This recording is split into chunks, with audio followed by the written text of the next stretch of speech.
기도하시겠습니다. 살아계신 하나님, 주님을 사랑하는 소망부, 이 시간 주님 앞에 예배할 수 있음을 감사드립니다. 한 주간을 지나며 세상의 마음을 빼앗기고 지나치게 근심하였음을 이 시간 회개합니다. 수고하고 짐진 자들아 다 내게 오라. 말씀하시는 주님 앞에 나의 걱정과 근심을 버리고 주님을 예배하는 이 시간 되기 원합니다. 말씀을 듣고 찬양할 때 우리 안에 기쁨이 회복되고 하나님을 기쁘시게 하는 예배가 되게 하여 주세요. 부디 성전에 모여 예배하는 시간이 속히 오기를 간절히 기도하며 예수님의 이름으로 기도합니다. 아멘. 오늘의 말씀은 누가복음 18장 14절 말씀입니다. 내가 너희에게 이르노니 이에 저 바리새인이 아니고 이 사람이 의롭다 하심을 받고 그의 집으로 내려갔느니라. 무릇 자기를 높이는 자는 낮아지고 자기를 낮추는 자는 높아지리라 하시니라. 아멘. 샬롬, 소망부 친구들 반갑습니다. 오늘은 예수님께서 우리를 위해 죽으시고 3일 만에 부활하신 부활주일입니다. 코로나로 억눌리고 불편했던 우리의 시간과 생활들이 하루속히 회복되기를 바라며 따뜻한 봄이 온 것 같이 우리의 일상도 기쁨과 즐거움으로 넘쳐나기를 기도합니다. 우리는 계속해서 비유와 기적 시리즈로 예배를 이어가고 있습니다. 오늘은 시리즈 설교 94번째 이야기 바리새인과 세리의 비유라는 제목으로 누가복음 18장 9절에서 14절까지의 말씀을 다 함께 살펴보도록 하겠습니다. 이 땅을 살아가면서 누군가의 도움 없이 살아갈 수 있는 사람은 단 한 사람도 없을 것입니다. 마찬가지로 우리의 삶 속에도요, 많은 도움이 필요합니다. 그런데 세상 그 어떤 도움보다 우리에게 가장 필요로 한 도움이 무엇일까? 전도사님은 생각해 보았습니다. 그것은요, 다름 아닌 바로 우리를 향한 하나님의 도우심일 것입니다. 죄로 인해 죽을 수밖에 없는 우리를 다시 살리시고 천국의 소망을 갖게 하신 하나님의 도움 말이지요. 오늘 말씀도 하나님의 도움을 간절히 구하는 사람과 그렇지 않는 사람의 비유가 나옵니다. 다 함께 말씀 속으로 들어가 보도록 하겠습니다. 오늘 비유에서 등장하는 인물은 바로 바리새인과 세리였습니다. 먼저 바리새인은요, 자신의 행위 때문에 스스로 의롭다고 믿는 사람이었어요. 목사님과 전도사님과 같이 종교 지도자인 그들은요, 율법을 잘 지켜서 하나님을 기쁘게 하려고 매우 열심히 노력하는 사람이었습니다. 심지어 하나님이 말씀하시지도 않는 새로운 규칙들도 만들어냈습니다. 신앙의 기준이 하나님이 아닌 자신의 기준이 되어서요, 다른 사람들에게까지 적용해서 다른 사람들의 믿음과 신앙을 얕보는 사람들이었어요. 한마디로 말해서 그들은 교만한 사람이었습니다.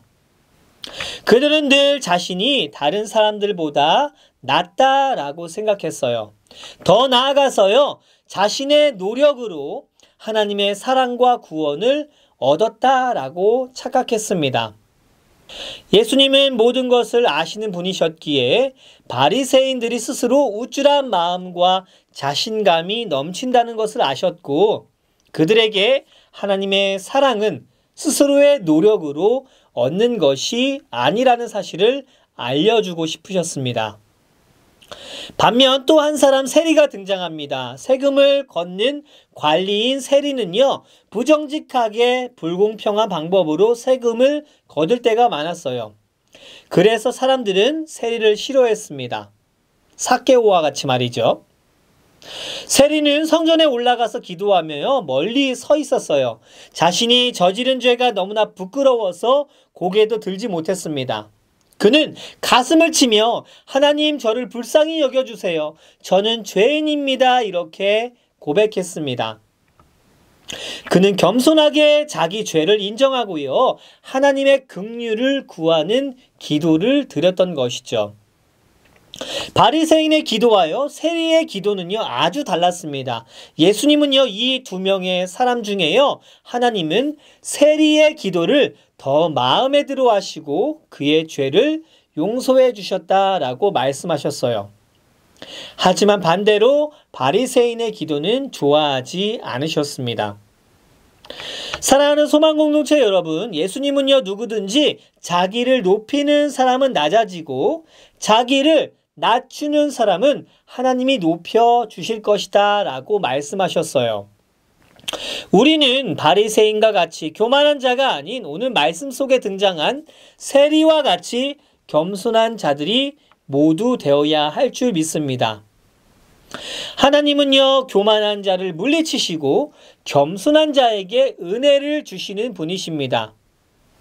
교만이라고 하는 것은요, 우리를 예수님에게서 멀어지게 합니다. 교만은요, 자신을 실제보다 더 나은 사람으로 착각하게 만드는 것이죠. 이야기 속의 바리새인은 자기가 지은 죄를 고백하는 것보다요, 하나님, 저는 다른 사람들처럼 욕심부리지 않았고요, 거짓말하지 않았고요, 믿음을 버리지도 않은 사람이라서 감사합니다. 저기 있는 세리와 같지 않아서 감사합니다. 저는 일주일에 2번씩 금식도 하고요, 11조도 합니다. 이렇게 우쭐대며 기도했지만 하나님은 그 기도를 좋아하시지 않으셨습니다. 여러분, 교만이 왜 이렇게 많은 문제를 일으키는지 이해되시나요? 교만한 사람은요, 바로 자신에게 집중하는 사람이기 때문입니다. 자기가 세상에서 가장 중요한 사람이라고 생각하고요, 교만한 사람은 하나님이 원하시는 것에 관심이 없고 자기가 원하는 것에만 관심이 있기 때문이죠. 사실 교만은 하나님이 필요하지 않다라고 생각하는 것과 같습니다. 정말 어리석은 생각이죠. 세상에 하나님이 필요 없는 사람은 단 한 사람도 없으니 말이죠. 반면 세리는요, 자신이 하나님 앞에서 설 곳이 없는 존재임을 알았습니다. 그래서 그는 하나님께 용서를 구했고요, 하나님은 그에게 긍휼을 베풀어 주신 것이죠. 사랑하는 소망 공동체 여러분, 우리는요, 모두 하나님의 용서가 필요한 죄인들입니다. 예수님은요, 십자가에서 죽으심으로 우리가 받아야 할 죄의 벌을 대신 받으셨어요. 하나님은 모든 사람이 구원받기를 바라셔서 예수님을 이 땅에 보내주신 것입니다. 우리가 하나님께 나아가는 데는요, 믿음 말고 다른 것이 아무것도 필요 없다라는 사실을 알아야 합니다. 그저 이야기 속의 세리처럼요, 하나님께 부르짖으며 나아갈 때 하나님은 예수님 때문에 우리를 용서하신다는 사실을 늘 기억하기를 원합니다. 아무리 착한 일을 많이 해도요, 우리의 죄를 덮을 수 없습니다. 오직 죄를 이길 수 있는 것은 우리를 구원하신 예수님의 보혈의 능력뿐입니다. 그러므로 교만한 자가 아닌 겸손한 자들이 되어서요, 하나님께 날마다 도우심을 구하고 하나님을 간절히 찾는 소망 공동체 모두가 되면 좋겠습니다. 죽음을 이기시고 부활하신 하나님의 이름을 높여드리며 우리도 예수님을 닮아 예수님을 의지하여 어둠의 것들을 물리치고 빛의 자녀로 날마다 살아내는 복된 삶 누리시길 기도드립니다. 교만한 자가 아니라 겸손한 자가 되어서 날마다 하나님의 은혜를 구하며 하나님의 도우심을 바라보며 나아갈 수 있는 복된 소망 공동체 모두가 되기를 위해서 기도합니다. 함께 기도하겠습니다.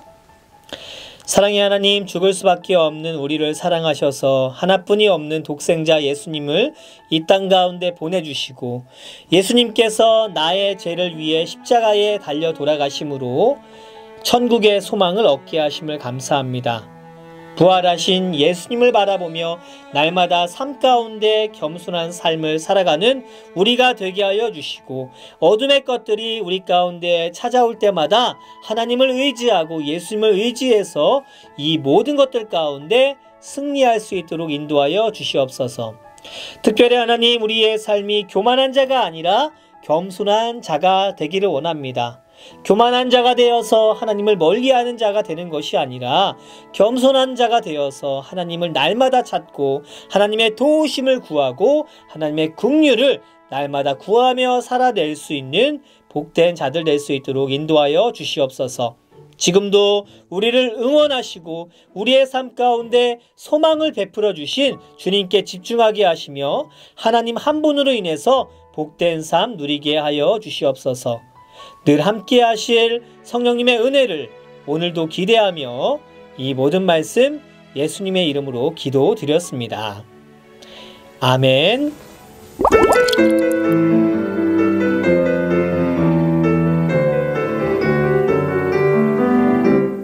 하늘에 계신 아버지, 이름이 거룩히 여김을 받으시오며 나라의 임하옵시며 뜻이 하늘에서 이룬 것 같이 땅에서도 이루어지이다.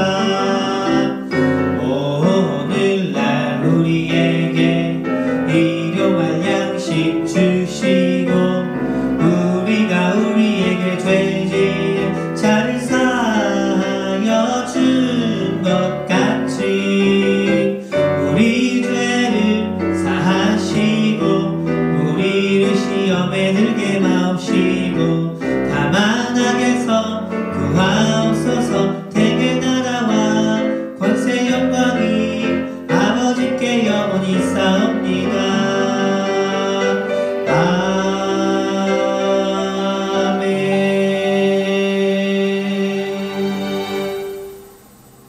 소망부 친구들, 안타깝고 또 아쉬운 소식을 여러분에게 전하려고 합니다. 2년 4개월 동안 전도사님이 소망부를 담당하며 여러분과 함께 또 설교하고 말씀 보고 교제했었는데요. 이제 전도사님이 4월 말에 목사 안수를 받고 나서 이제 부서를 옮기게 되었습니다. 소망부 오고 나서 여러분과 더 많은 교제를 나누고 싶었는데 코로나가 생기고 참 많이 보지 못했던 것 같아요. 안타까운 마음들 있지만 또 새롭게 오실 목사님께서 여러분들을 잘 지도하고 케어해 주시리라 믿습니다. 부서는 옮겨졌지만 전도사님 생각나며 여러분을 위해서 기도하도록 하겠습니다. 교회에서 볼 때 전도사님 보고 반갑게 인사해 줬으면 좋겠고요. 앞으로 여러분들 통해서 좋은 소식들 들릴 수 있도록 여러분 몸 건강하고 또 지혜롭게 또 정직하게 하나님 모시기에 기쁜 모습으로 살아내는 귀한 여러분 한 사람 한 사람 되었으면 좋겠습니다. 지난 2년 4개월 동안 너무 감사했고요. 생각나실 때마다 또 전도사님을 위해서도 기도해 주시면 좋을 것 같습니다. 교회에서 종종 보고 인사드릴게요. 그동안 감사했습니다. 여러분 사랑합니다.